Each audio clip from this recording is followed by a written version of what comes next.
अहो गरोदर महिलांसाठी नवीन योजना सुरू केली आहे सरकारने, म्हणून मला त्याची काही माहिती आहे का? मला एक सांगा, तुमच्या घरात किंवा आजूबाजूला कोणी गरोदर महिला आहेत का? अहो आमची सुनबाईच गरोदर आहे. होय, हो. सुनबाईच आहेत बाई गरोदर. कितवा महिना सुरू आहे त्यांना? ती काय माहित नाही, आमच्या हिला माहित असेल. घ्या त्यांची काळजी घ्या चांगली. हो चला येतो. हो या. मॅडम तुम्ही तुमची खरी ओळख का नाही सांगितली? अहो नाही शंभू दादा, मला हे बघायचं होतं की यांना योजनेबद्दल माहिती आहे की नाही. आपण महिलांच्या योजनेबद्दल यांना कसं माहिती असेल? नाही, खरं तर माहिती यांना असायला पाहिजे.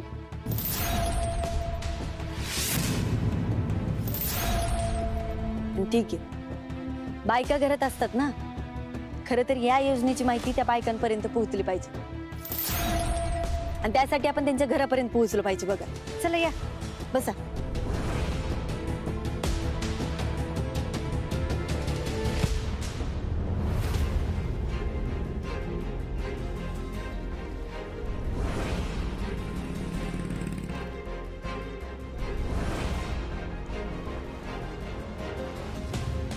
रॉकेट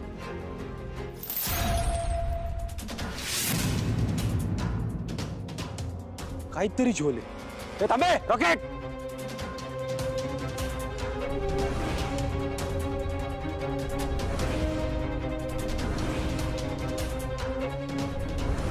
रॉकेट थांब.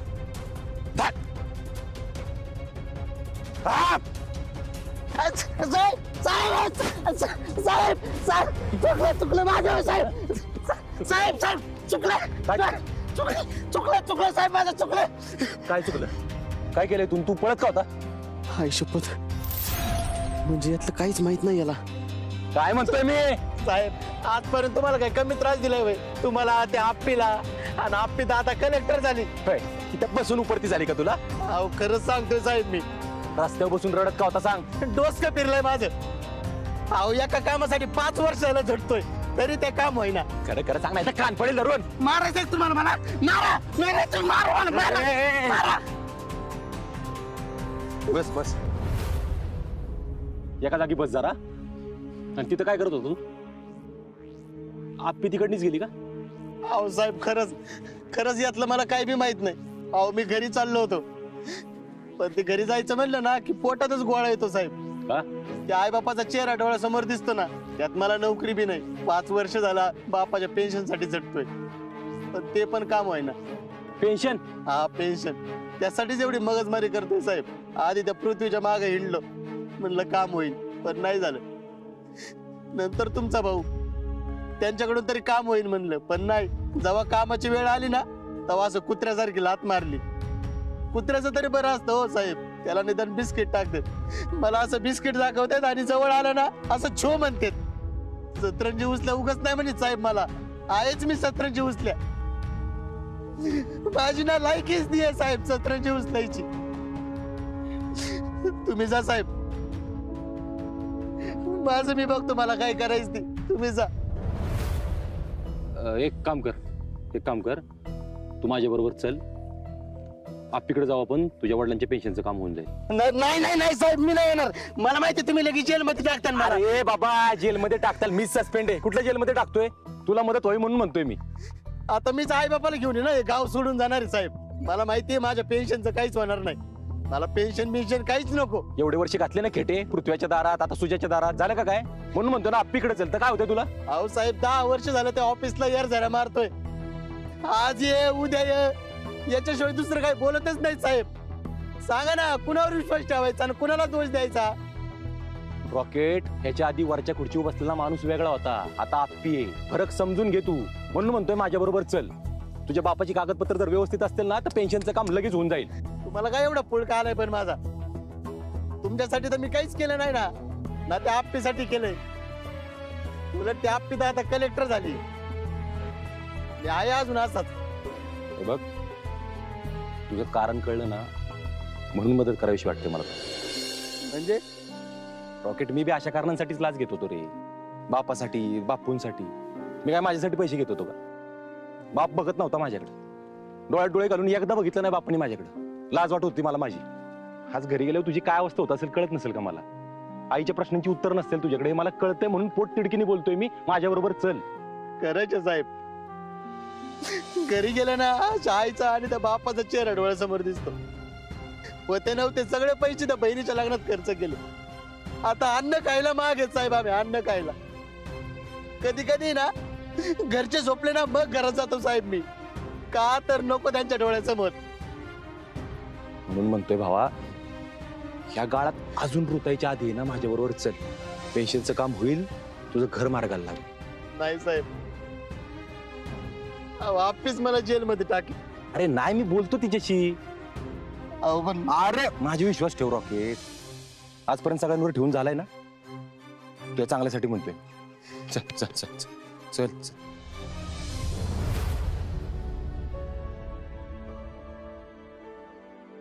आजचा अजेंडा खरं तर वेगळा आहे, पण त्याआधी मला तुमच्याशी एका वेगळ्या मुद्द्यावर बोलायचं आहे. पण मॅडम, तुम्ही जर सांगून आला असता तर जरा तयारी केली असती.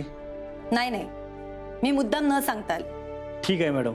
मी आत्ता येताना एका मामांना भेटले आणि त्यांना गर्भवती महिलेच्या योजनेबद्दल विचारले. त्यांना त्याची काही माहिती नव्हती. मॅडम, आपली योजना महिलांसाठी आहे म्हणून त्यांना कदाचित माहिती नसेल. नाही नाही, हा मुद्दाच नाही. या योजनेची प्रत्येकाला माहिती पाहिजे, प्रत्येकाला. तरच त्यांना या योजनेचा फायदा घेता येईल आणि तरच या योजनेचा प्रचार होईल. Okay madam. हे बघा, घरोघरी जाऊन या योजनेबद्दल माहिती द्या, पॅम्पलेट वाटा, काहीही करा. पुढचा आठवडा जोरदार काम झालं पाहिजे. हो मॅडम. आणि आता आपण महत्वाच्या मुद्द्यावर येऊ. पावसाची काय परिस्थिती आहे? दरडींचं काय नियोजन आहे? पूरग्रस्त भागात काय नियोजन करणार आहे आपण, त्याची माहिती? पण मॅडम, यंदा जरा पाऊस कमीच आहे तसा. पूरजन्य परिस्थिती तयार व्हायला 1 आठवडा पाऊस पुरतो. हो मॅडम. मग त्या दृष्टीने काय उपाययोजना केल्या आहेत? काम सुरू आहे मॅडम अजून. अहो, पावसाळा सुरू होऊन 1.5 महिना झालाय आणि तुम्ही म्हणता अजून काम सुरू आहे. याला काय अर्थ आहे? Sorry madam. बरं ठीक आहे, आता मी जे जे सांगतेय ते रेडी करायला घ्या.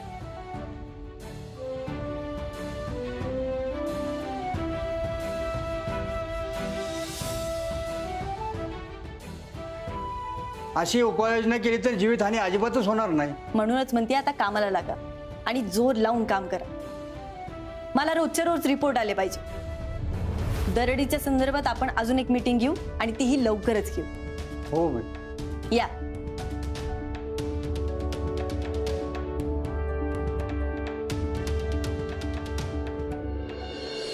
अरे तू काय करतोयस? ये. हा काय करतो इकडं? अगं त्याचंच काम आहे, त्याला घेऊन आलोय मी. रॉकेट, तू आजवर काय काय केलंय माहिती आहे ना तुला? सॉरी मॅडम, खरंच सॉरी. पाहिजे जर तुमच्या पाया पडतो. 1 मिनिट थांब. पाया पडून आता काही होणार नाही. आपे अगं, त्याच्या वडिलांची पेन्शन थकली आहे, 5 वर्ष झाली. त्याच कामासाठी मॅडम एवढी माती खाल्ली मी. आज काम करू, उद्या काम करू असं म्हणून म्हणून सगळ्यांनी वापरून घेतलं फक्त मॅडम मला. कसलं पेन्शन आहे? शिक्षक होते मॅडम माझे वडील. आणि आजवर तू जे काम करत आलाय त्याचं काय? एकदा फक्त हे पेन्शनचं काम होतंय मॅडम, मग मी आयुष्यभरासाठी जेलमध्ये जायला तयार आहे. बरं, मी बघते काय करता येते. या श्वसनापायी तर आयुष्य गेलंय. ए, पाटील ते बोलू नको, कलेक्टर समोर उभायस तू. साहेब, ते वाक्य जरी ऐकलं ना तरी डोक्यात अशी तिडीक जाते. रॉकेट, मी तुला इथं आणून चूक केली असं वाटून देऊ नको मला. 1 मिनिट थांब अर्जुन. रॉकेट, तू आता माझ्यासोबत चल. पुढं ऑफिसला. तुझ्या पेन्शनचं काम मी आजच्याच मार्गी लावते. चल. अहो, आज तुझी ही जी काही अवस्था आहे त्यात फक्त तुझी नाही, आमची चूक आहे. चल.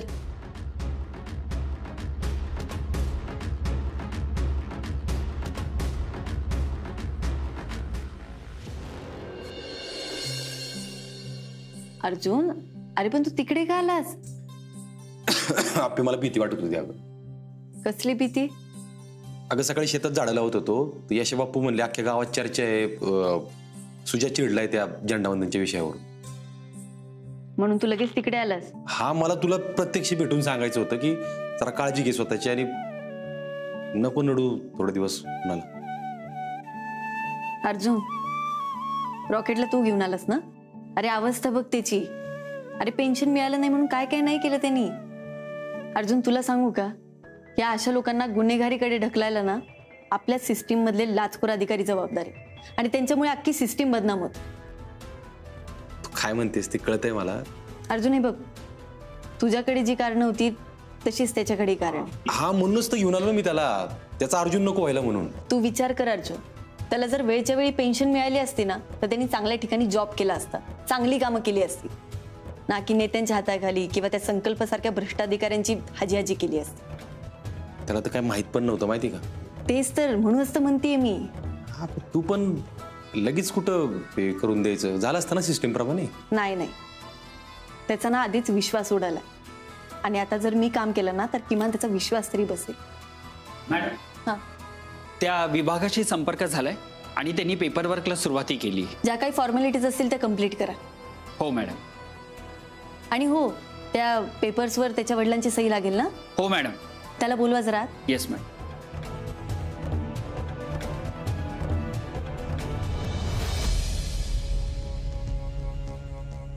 बस नाही अहो, बस बस बस. आता माझं ऐकून घे, हे माझे पियेत गायतोंडे.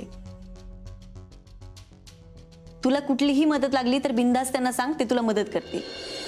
आणि हो गायतोंडे, आता ज्या अधिकाऱ्यांमुळे याचं पेन्शनचं काम अडकलं होतं त्या अधिकाऱ्यांनी घेऊन त्याच्या घरी जा आणि काम पूर्ण करा. मॅडम, हो, माझं ऐकून तर घ्या. त्या अधिकाऱ्याला घेऊन यांच्या घरी जा आणि ज्या काही फॉर्मॅलिटीज असतील त्या पूर्ण करा. आणि सगळ्यात महत्वाचं, याची आणि याच्या घरच्यांची माफी मागायला सांगा. हो मॅडम. अहो मॅडम, याची काय गरज नाही. गरज आहे आणि हे असंच झालं पाहिजे. आणि हो, त्या अधिकाऱ्यांना सांगा ही एवढी एकच गोष्ट आहे जी त्यांचं सस्पेन्शन थांबवू शकते. एकच. Yes madam. मॅडम, खरंच मला माफ करा. मी एवढे दिवस तुमच्याबद्दल खूप वाईट विचार केला, तुम्हाला खूप वाईट बोललो. रडायचं थांबव आणि आता इथून पुढे स्वतःच्या डोक्याने विचार करायला लाग. हक्कासाठी लढ स्वतःच्या. हे बघ, चूक तुझी नाहीये, चूक आमची आहे. ये आता राकेश. तुम्हाला आसगावची आस का म्हणतात ना, ते आज कळलं मला. गायतोंडे, याचं काम झाल्याशिवाय तुम्ही घरी जायचं नाही. हा, येस मॅडम. आणि हो, आजपासून स्वतःची ओळख राकेश अशीच सांगायची. हो. ये. धन्यवाद मॅडम.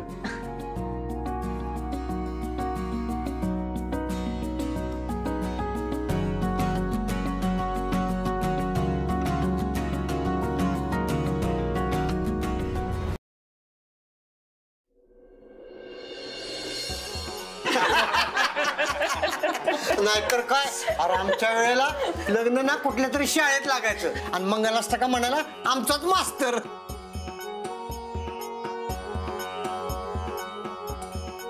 म्हणजे विनय काका, तुझी बोलायची पण पंचायत आणि ऐकायची पण पंचायत.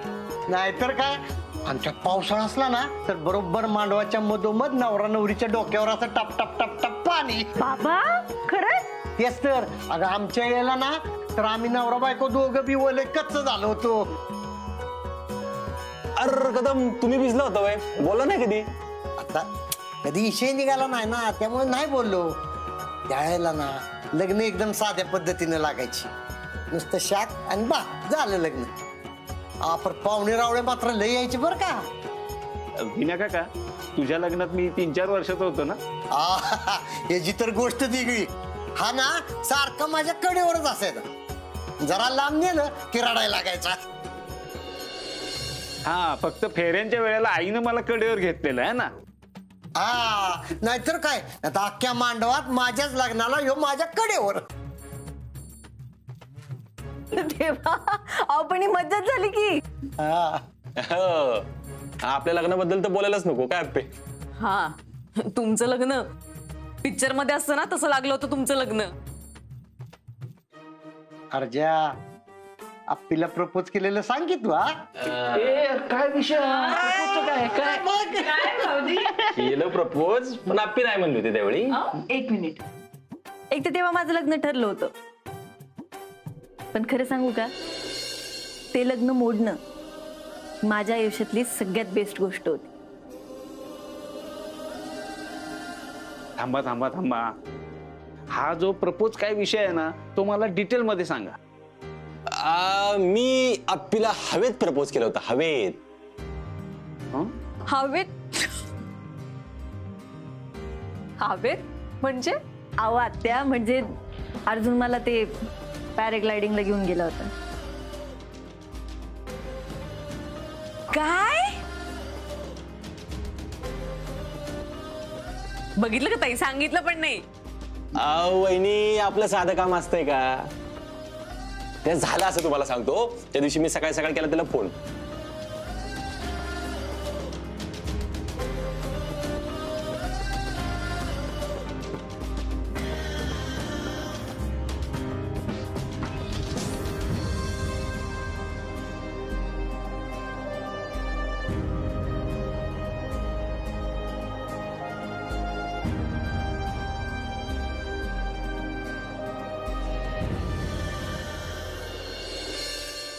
अर्जुन, मला अजिबात वाटलं नव्हतं.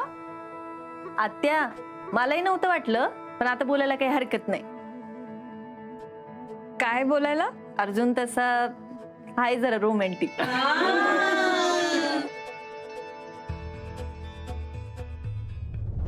सगळ्यांच्या स्टोऱ्या झाल्यात रंगून रंगून. तुमच्या लग्नाची स्टोरी सांगा की. सांगा सांगा सांगा. नाही म्हणजे आमच्या लग्नात तसं काही विशेष नाही झालं. नाही झालं होतं सांगायचं की विनय काका.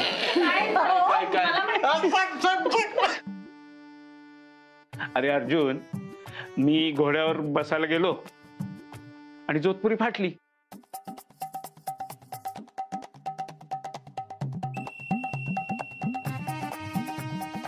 नाही, नशीब मी दिवसभर लपवत होतो, ते कुणी बघितलं नाही, तर बोंबच झाली असती. हा, पण असं उद्या नाही झालं पाहिजे.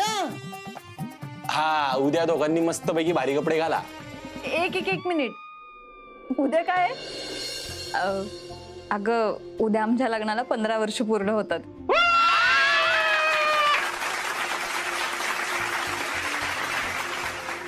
आपण उद्या अॅनिव्हर्सरी निमित्तानं छान सेलिब्रेशन प्लॅन करूयात. हो. नाही नको अगं, कशाला उगाच. अगं कशाला काय, 15 वर्ष म्हणजे नॉट अ जोक. ठरलं तर बघ. मी काय म्हणतोय वहिनी, उद्याची संध्याकाळ आहे ना, मस्त सेलिब्रेशन झालं पाहिजे. मी काय म्हणते, आपण सगळ्यांनी काम करूयात, आपण आपापल्या लग्नातले कपडे घालूयात. काय वाटतंय? हा, लई बेस, मस्त आयडिया बरं का पिऊ.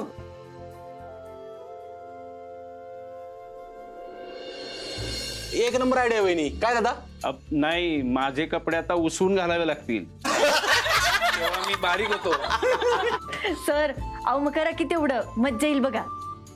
हो. ठरलं मग. उद्या संध्याकाळी आपापल्या लग्नातले कपडे घालायचे आणि जेवणाचा मस्त पैकी बेत करायचा. हा, मी सुजयला पण सांगते. हा, नक्की सांग बर का. तुझ्या थांबला पाहिजे उद्या. आणि एवढं सगळं होतंय तर कदम तुमच्या गाण्याची मैफिल होऊन जाऊ दे ना. हो बाबा. अरे नुसती गाणी काय, बाजा पण वाजवतो की मी. हा, चला ओके, ठरलं मग. उद्या संध्याकाळी आपापल्या लग्नातले कपडे घालायचे, मस्त पैकी जेवणाचा बेत.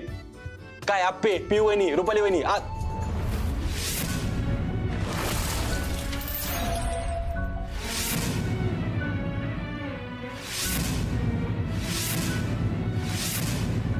आत्या आत्या ऐक ना. सॉरी आत्या. आत्या, तिच्या लग्नातले सगळे प्रकार आठवले असतील बघ तिला. मी बोलू का एकदा तिच्याशी? नाही थांब, मी बोलते का. आपण प्लॅन कॅन्सल करूया का? हा, नाही आपण करूयात कॅन्सल. एक मिनिट, त्याची काही गरज नाहीये. मी बोलते त्यांच्याशी. मी आलेच.